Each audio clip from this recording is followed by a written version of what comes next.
Welcome to Charting Change in Legal, episode 50. I am Ari Kaplan. I'm an analyst that covers the legal industry, and I'm here with my co-host. Caroline Hill. Hi, everyone. Episode 50. I am the editor of Legal IT Insider, and it's such a privilege and a pleasure to be with you on this very special occasion, Ari. A very, very special occasion, the most special. The most But special. I'm 50. I know I'm trying to think of like what have we talked about for all these hours, but I'm grateful for the chance. And frankly, there never seems to be a lack of topics. Legal is it's really been fascinating. As someone that's covered this industry for such a long time, way, way before it was even mildly interesting, I just love all the information and news and really excited. So I look forward to this conversation. Do you think it's sort of getting towards the end of another year? Do you think it's been like the busiest year that you can recall, or do you think it's just been like last year, or what do you think about the pace of life, legal tech life this year? It's certainly been interesting. Has it been the busiest? 2020 was pretty busy. 2021 was pretty busy, frankly. Yes, it's been extremely busy. I feel incredibly fortunate, and I think that the conversations, although they typically surround one topic, that topic has gone mainstream. And so I think that's a big difference. So if we were to try to identify what's happened, it's that legal and legal tech have gone mainstream, right? The money that's coming into the space is bringing in mainstream investors much more than they ever have. They have in the past, obviously, but much more than ever. And the topics, there was an article in the Wall Street Journal this week about the death of the billable hour and how AI is killing the billable hour. So it doesn't get more mainstream than that, and it doesn't get more kind of enterprise level interest than a story in the Wall Street Journal. The New York Times covered Harvey this week. So I think that you're really seeing a lot of interest on kind of a broad macro level into what's happening in legal and what's happening into legal tech. So busy, I'm not sure, but certainly expansion of the space. Yeah, I mean, it's fascinating, isn't it? That is fascinating. I saw that, and it's kind of funny because that's new. The Wall Street Journal talking about the billable hour is new. Talking about the billable hour is not new. So I think for those of us who have been reporting on it for like 21 years, it's great on many levels, and it's kind of funny on another level, But that's to no disrespect to the Wall Street Journal, obviously amazing publication. But yeah, it's fascinating, and the amount of money coming into the sector is astonishing.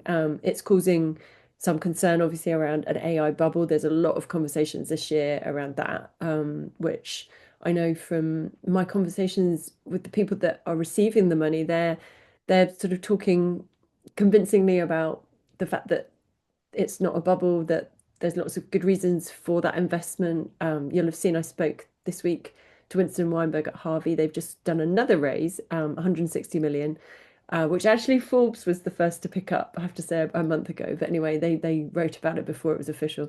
Um, and they talked about, that's the third major raise this year. And Winston was talking about how it's for jurisdictional expansion and they've got so much going on. So that was really interesting chatting to him. But obviously, in the wider industry and legal tech publications and beyond, there's a focus on, is this a bubble? Is it going to burst? Which is quite interesting. I feel like we had this conversation just about the bubble and whether there's a bubble or not. I've sort of tried to stay away from that conversation because I don't know that it pushes anything forward and makes you scared and it sort of fuels reluctance, but I don't know that it pushes us forward. And I want to just clarify something. My friend David Latt is regularly in the New York Times, but in this instance, my reference was to the fact that the mainstream media and sort of on a macro level, we're talking about the fundamental change in the actual business of law, the way we Mm. practice, not legal issues or the political nature of legal or anything like that. And I think that's definitely been a shift. You see that routinely, legal as a sector, like fintech and like Mm. health tech and insure tech, and you have legal tech, and it's sort of developed this, elevation. And I think that's really powerful. And I'm excited to see, where it's headed. The bubble thing, it will sort itself out. As someone that lived through the dot-com bubble and the financial crisis and obviously the pandemic, I think that we go through these periods. And also when there's such enthusiasm for something and so much money being dedicated to a particular area, people will become concerned. But I'm like you, lucky to have conversations with the actual buyers and the actual users, whether they're in corporations or in law firms, and they're pushing ahead. They have a Yeah. responsibility to drive their organizations forward, and they're doing it, and less concern about whether some issue is going to remain as important, and much more concerned about the long-term view of health and growth and opportunities of their organizations.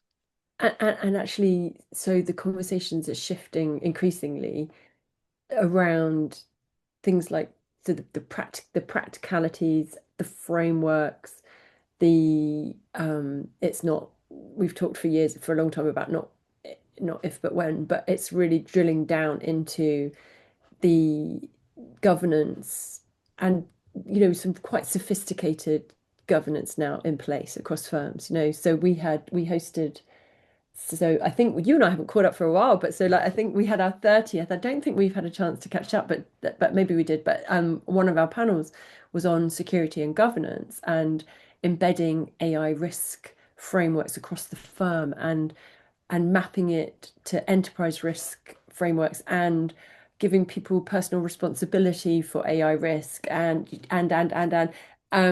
this is so it's becoming that was one of the bigger firms. That was HSFK. But it's becoming really sophisticated, that this year is not their first rodeo now. And we're really seeing that translate into these types of conversations that we're having, which is just so much further down the line. Yeah, and you're also seeing a very cross-disciplinary conversation taking place. It's not just the partnership level. It's certainly not just at the KM or innovation or paralegal level. Like there's the hierarchy is sort of softening, and it's becoming much more of a team sport. And I think you're seeing that both in-house and in law firms. And so the clients want to know who's behind the scenes driving innovation. They want to know that the partners and the associates are using the tools in ways that really drive them forward. Someone mentioned to me recently that the client, will sometimes ask the lawyers a question, not for the answer, but just to know that they can have the conversation. And I found that to be quite striking. And, it was sort of not a substantive question, but a question about the benefits and potential pitfalls of using a particular tool or following a particular process or using a hybrid approach. It was very creative, very thoughtful, and also seemed to be identifying what's to come.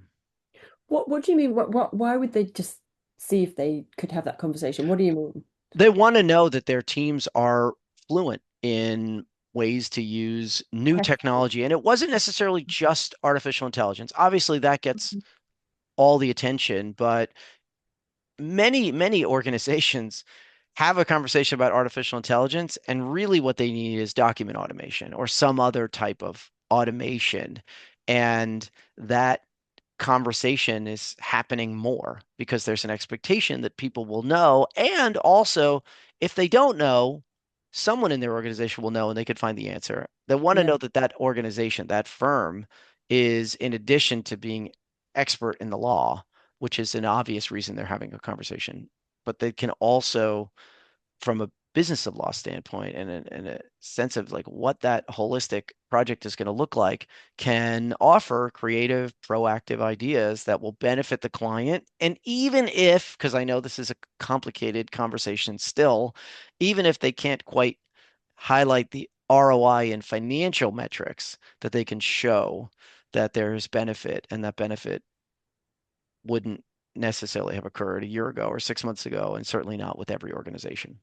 Yeah, I hosted a panel last month with two GCs. One of them's fractional actually, but anyway, nonetheless, really experienced. That's the word of 2026. Yeah, right. Fractional. I'm Fractional, going to yes. become fractional, Yeah. Ari. That's just so that I can move to the Bahamas, like, but which is, but so, uh, so they were very senior legal leaders, and they were talking to a room full of IT directors, CTOs at this conference in France, and we were talking about how their needs are complex and how they're interacting with their legal teams. And one really interesting thing came up on this tech point, which was that they asked for a show of hands how many chief technology officers, IT directors, whatever your thing is, have been involved in a pitch, a client pitch, how many people engage directly with the client, and then no one put their hand up. And I've spoken to people over the years who have got involved in client pitches, so I know it does happen, but this is a really good representation of some very senior people in the room. No one put their hands up, so they're not getting engaged in pitches. And it was fascinating because they were like, do you know what? We've got so many needs now around technology. We really want to have you help and engage with us, not just on legal advice, but almost like a kind of consultancy basis. There's so many layers in the way that you can interact with us and so much help and guidance. And I guess to an extent also, they could do that. We're seeing more of that, you know, sort of leveraging lending their own technology. There's all sorts of different ways they're doing that and productization, etc. But the clients are really calling out for this.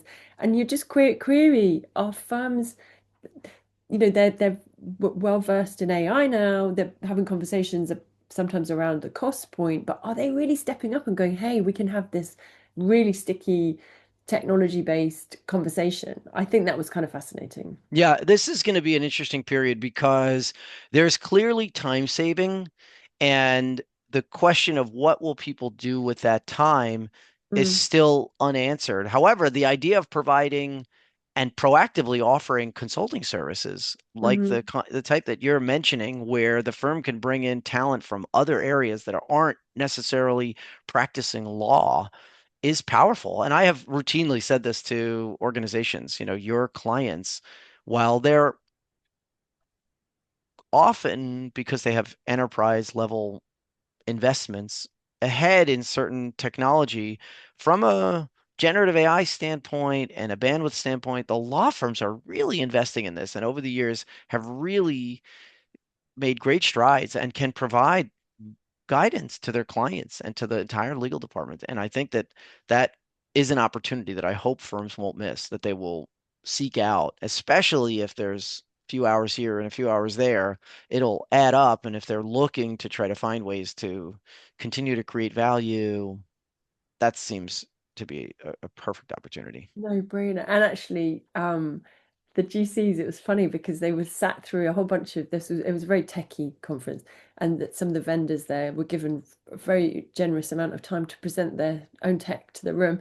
And the two GCs who, interestingly, because we think all GCs and head of legal have exposure to clock and all of the latest tech, but these two did not. But they came away from this conference going, well, why do we need a law firm? We were kind of laughing about it, but it was just interesting. Tell me about so you hosted a really fascinating, was it a dinner or a meeting with a load of managing partners, which I saw you share on LinkedIn. I'd love to hear more about what they were talking about. Thanks. Yes. So I was lucky to collaborate with the team at LexisNexis and talk to a group of managing partners. Not all, it was based in New York, the dinner, but not all of them were based here.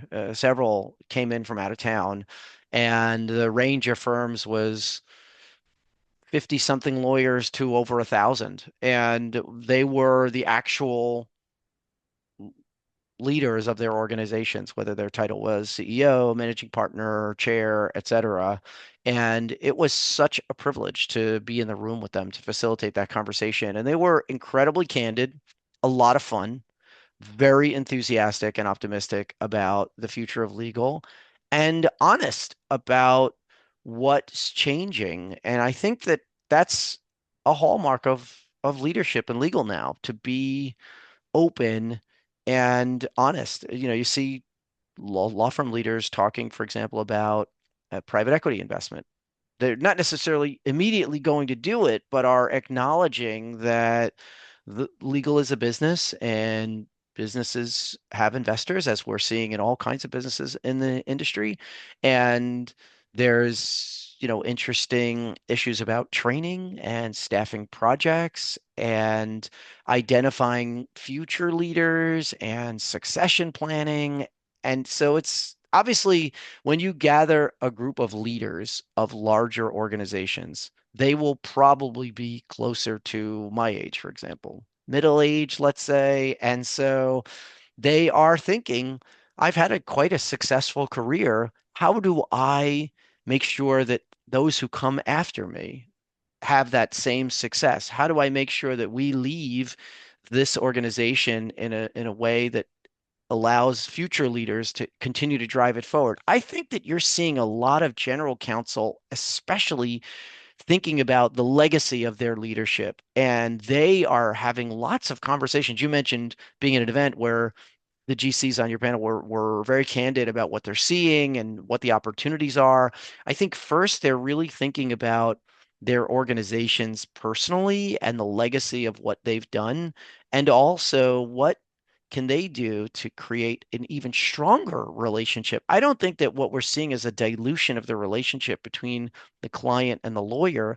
I think we're seeing a shift and that relationship is changing, but I think both are trying to figure out if we have a few extra minutes here or there, is there a way to inject even more humanity? Is there a way to better understand? Is there a way to provide value that I wouldn't even thought because I was so busy focusing on getting the job done? And I think that that was one of the messages that came out of this discussion. I mean, as you know, I've been lucky to have conversations both with law firm leaders and corporate leaders, and kind of combining those perspectives has been just a really lucky and fortunate part of this year.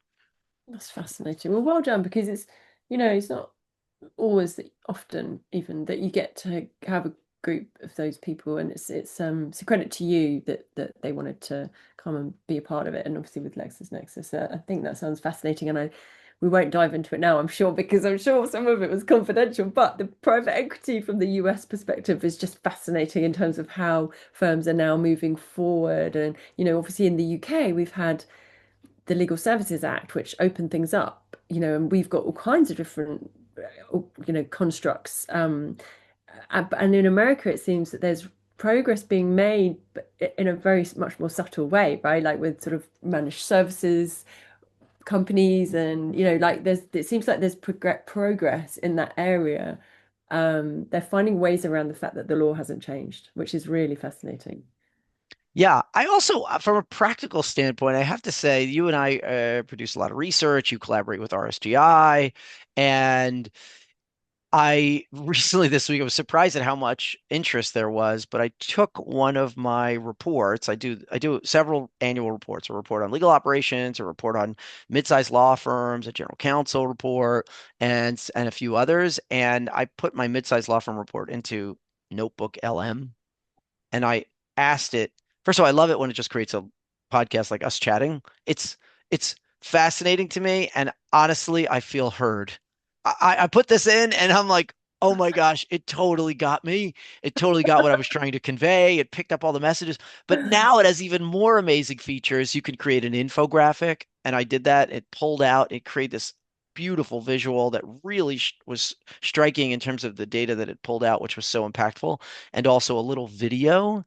And I'm only sharing that because even the AI in this report, which is something like 20 pages long, pulled out some of the key components we're talking about related to the billable hour, related to training, related to this balancing of the fear and yet also the promise of artificial intelligence, and used words like existential in terms of the threat and the feeling. And I thought, I mean, I'm just thinking I must have put that in my own report, but I just find it to be fascinating that it's become such a great tool to share and consider different ideas and almost converse with on a very practical level that can only benefit, at least at this stage, the dialogue and the Mhm. work and give you a second set of eyes, a second set of ears, right? Like an ability to have a conversation and test out theories. I just think we'll see what 2026 brings, but I think 2025 has set the foundation quite well. I can't wait. I mean, yeah, on the converse, you're seeing an awful lot of AI produced twaddle, Ari, like, and courts are being inundated. Like, we're seeing you are Mr. Positive. I just like to end the year being Mrs. Negative, like, but like, I The mean. yin and yang of legal tech. Right? Yeah. I Yeah. just want to say there's an awful lot of complete rubbish being produced and still like I use different AI thing, I use ChatGPT still quite a lot. I use Copilot, I use all sorts of things. But like I'm and actually I haven't used Notebook, which is interesting. It's Um, unbelievable. Honestly, I would load up something that's public that isn't okay. proprietary in any way, and it has all of these options. I was just trying to figure out like what can I pay for? I pay for so many different things. I was like, I'll pay them too. And I was trying to figure that out, but so far it's all been You were free. trying to pay them, or you were like, give you money. I'm happy to, I'll pay them whatever they need. But They're I like, mean, we've got one dude that pays us yeah, in the whole no, there's universe. like a whole package. I understand, but it's just been uh very interesting. And like one of the things that has come out of a lot of these conversations, particularly the one I had with the law firm leaders, is being more proactive about trying some of these tools in the safest possible way. Mm, And it sort of goes back to this point about clients asking questions, not necessarily to get an answer, but to be able to have the conversation. Because everyone's working through this collaboratively. So you need to be fluent in order to have the conversation. The discussion is what matters as opposed to the answer. We'll get to the answer together, mm. especially if what that the discussion time is taking place in this sort of extra time. This if you would imagine some number of hours being freed up, that's a constant theme. Well, then what do we do with that time? And obviously, there will be a heightened focus on business development or self learning and skill development and obviously more and more organizations are in the office. I know that is controversial in some areas, but clearly the trend is time to be back more often than not.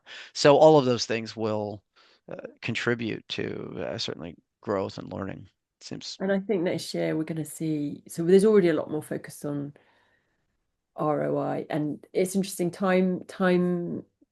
Someone I've been to so many conferences, Ari, but like someone was talking about time and time is irrelevant. Like time saving is irrelevant. I was like, what? Like, and they were saying, well, unless it translates to the bottom line, I don't care about time saving. I want to see how it actually affects. Like if you're saving time, how do we measure it? I think next year we're going to see so much more sort of clever measuring, meaningful measuring of if you are saving time, how does that translate? What does it mean? Are you actually saving time? Much more accurate measurements. I think next year it's going to be much more granular in terms of things like time saving, ROI, all of that kind of stuff, which I think will be super helpful for everybody. it seems like we've gone through this progression. It was introduced in late 2022, and then people are wondering, oh, what to do. I'm going to have it write a sonnet, and I'm going to have it, make a list of quirky things. I'm going to use it for my vacation. And then we went from personal to professional, but it was very limited, and everyone was very nervous. And also, we didn't was it secure? It had all these mistakes, which in many ways you see more and more examples of this as people use it more. But we started then thinking about fundamental use cases, summarization, large pools of documents, processing them. And then now I think we're next year will because we've kind of settled on that. People are pretty good about knowing what they can use these tools for. And next year, I think we'll have to come up with some universally considered ROI. I know ROI seems to be a very controversial topic. I understand why. I'm not going to judge whether it is or isn't, but you would imagine that we'll come up with some universal metrics that allow tools to show ROI beyond prompts or users, et cetera, which is kind of where we're headed. I think once we do that, we will maybe continue to have as much of that conversation. Who knows what we're going to talk about, Ari? But this is our 50th conversation, and it's It is, always and we've really always accomplished what we flies set out by. to accomplish, which is just to make have a call every other week, every few weeks. We have it I on the always calendar. We have it. I always love our chats, and it's been such a privilege to spend 50 episodes chatting with you. And the time just goes.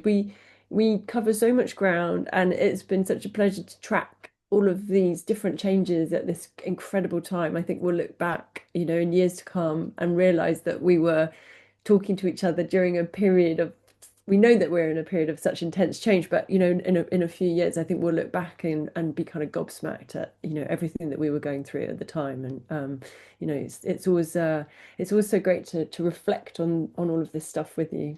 Yeah, and it's a privilege for me. I just think that people should consider we're Listening to always in us. this period of perpetual change, right? But I think that are we at an inflection point is really the question. So thank you so much, Caroline Hill, for joining me for this episode of Charting Change in Legal. I look forward to our next episode.